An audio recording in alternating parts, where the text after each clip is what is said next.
Most kids were like, I want to be a UFC fighter or I want to be a rock star. It seems like you were maybe more reasonable and you were kind of like, I want to be involved in that in like an ancillary way. Not like, I'm not good enough to be the star. Or did you have like dreams to be those things and then So I sort of like growing up, I had like two real dreams. I either wanted to be a movie director or a movie writer, like make movies, because I would watch behind the scenes Star Wars documentaries. And that, like, those would fascinate me as much as the movies would, like how they made the movies and how they choreographed the lightsaber battles. And that, I was like, that's the coolest stuff in the world. Or I wanted to be a pro wrestler. Okay, so you did want to be it. Totally, Like I wanted most to entertain kids, in some way, yeah. Right. And I went to pro wrestling school. Like in high school, I went and trained to be a pro wrestler for a summer, and I hated it. Really? Yeah. That's kind of like, I did that with, I wanted to like cover sports. My ideal dream was to be a Sports Center anchor. Okay. When I was growing up, it was still like hot to be like Craig Kilborn, Keith Olbermann, Dan Patrick, and I wanted to be those guys. And then I did, then just in general, like sports media, and that was the time I covered the Mets for a spring training and ended up hating it. I was like, this is not for me. This is too buttoned up. This is too, like, not the fun side of things. So you go and you try to become a wrestler. Yeah. And, so like, and what, you just got your ass kicked? You're like, this sucks? Or you didn't like So Barstool even came in before I went and trained to be a wrestler. I discovered Barstool when I was 12 years old. I remember still like being in my Aunt Laura's backyard, my cousin Mark coming up to me, and I was always like a little mature for my age. Yeah, we'll get into that in a minute. And he was like, check this out, I think you would think it's funny. And what I gravitated towards right away was like the bro show stuff. Okay. And he was showing me just for like the blogs and like, which back in the day I feel like the super blog was like the Instagram where people were reading it and like not even knowing like the intricacies of the site. Yes. That was just where they went for funny stories, which it still may be for some people. Right.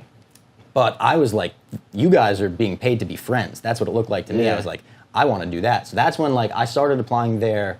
But when I was a junior in high school, I was like, man, like this, I was getting so into wrestling, so into indie wrestling. I was starting to see like routes in. I was starting to design t-shirts for wrestlers. I was like, I think I'm serious about this. I think I want to be a wrestler. So I remember like telling my mom, like almost emotionally, like, I'm going to go after this. Yeah. Like, I know I don't look like it, but I'm going to commit to this and I'm going to get a Bowflex. I'm going to commit.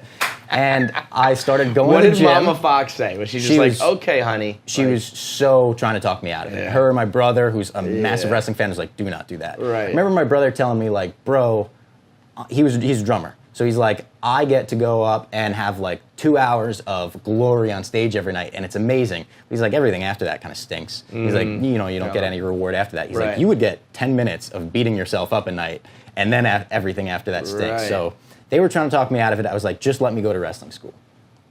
They were like, fuck it, we'll let you try. So that was the beginning of my junior year, and I started going to the gym every day with my now brother-in-law. Like 16, 17? Yeah. And that's when I started doing the GOMAD, the gallon of milk a day.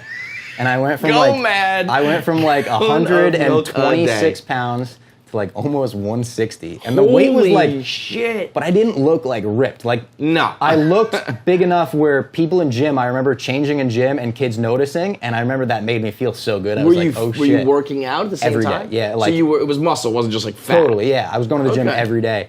And then that summer, I went to wrestling school, and I started training, started taking bumps, started taking suplexes, started learning arm drags, like running the ropes, getting bruised up. Shit, I didn't know this. Yeah. And so you flying off the top ropes? Not really. Didn't get that far. Yeah. And I just hated it. Every step of the way, I was like, everything I thought I would love about it, I didn't like. I didn't like learning new moves. I didn't like running the ropes. I didn't like getting blown up, which is like, they try to beat it out of you and see who really wants it. Yeah. I did not really want it. Right. I mean, the process works then, right? Totally. They weeded you out. Yeah. And my trainer was amazing. He's this guy, Pat Buck, who's now a producer in the WWE. He was the guy that eventually super kicked me at that wrestling show. Yes. So we're still friends to this day. Took a great awesome bump dude. That night. It was just like a wild experience. And after I realized it wasn't for me, I was super depressed. Because I was like, what the fuck am I going to do? Yeah. I was applying for Barstool for so many years, and it felt like I wasn't getting through. I remember going to sleep some nights being like, I'm never going to get the fucking Barstool. It's so sad. And I started emailing Kevin Owens, who's in the WWE now, being like, dude, like what? I knew him from designing shirts. I was like, what do I do? Like, I really didn't like it. I'm so depressed. And he kind of led me into different directions. And he was like, there's different ways to get into the business. You could be a referee, you could design shirts, you could be a producer, you could do this. Right. Don't be depressed over this shit, dude. You're good.